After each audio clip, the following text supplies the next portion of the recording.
সুপ্রভাত বন্ধুগণ, আপনাদের সবাইকে জানাই প্রভু যীশু খ্রিস্টের নামে শুভেচ্ছা ও শুভকামনা। আসুন দেখি ঈশ্বর তার পবিত্র শাস্ত্র বাইবেল থেকে আজই প্রাতকাল আমাদের কি বলতে চান। আজই প্রাতকালীন অধ্যয়নের জন্য আমরা বের করব প্রকাশিত বাক্য তার 21 অধ্যায় তার 4 পদ।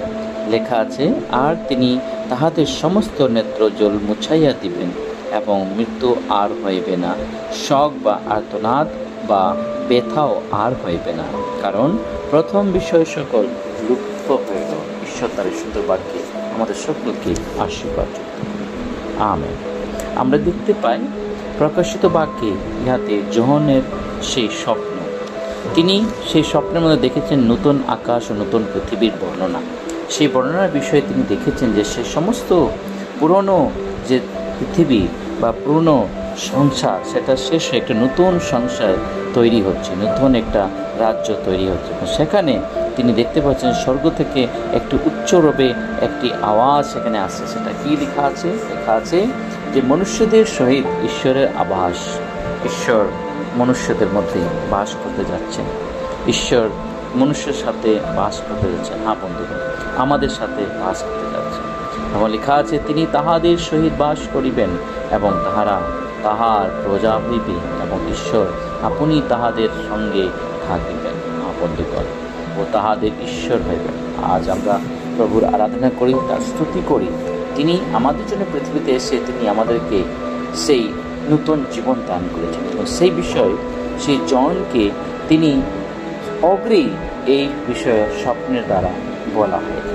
এখানে কি লেখা আছে?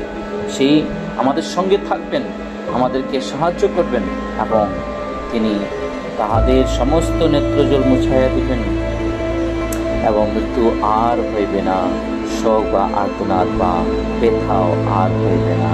তার অর্থ সেই স্বর্গের বিষয়ে বলা হচ্ছে, সেই স্বর্গ নতুন রাজ্য প্রস্তুত হতে যাচ্ছে।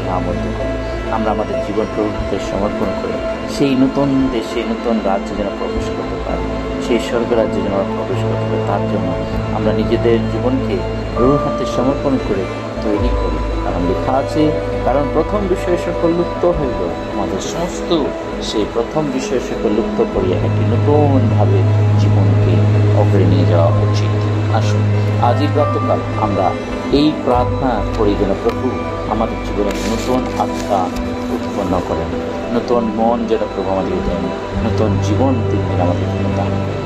আসলে আমাদের জীবনকে প্রভু সমর্পণ করে পবিত্র পবিত্র বাহিনীর সদা প্রভু তোমার মহান ধন্যবাদ করি আজকে সুন্দর পবিত্র প্রাতকালের জন্য। এই প্রাতকে নিয়ে সারা দিন তোমাদের সঙ্গে সঙ্গে থাকবে, সমস্ত মঙ্গল ব্যবহারকে রক্ষা করো, তোমার পবিত্র আত্মা তোমাদের পরিচালনা করো।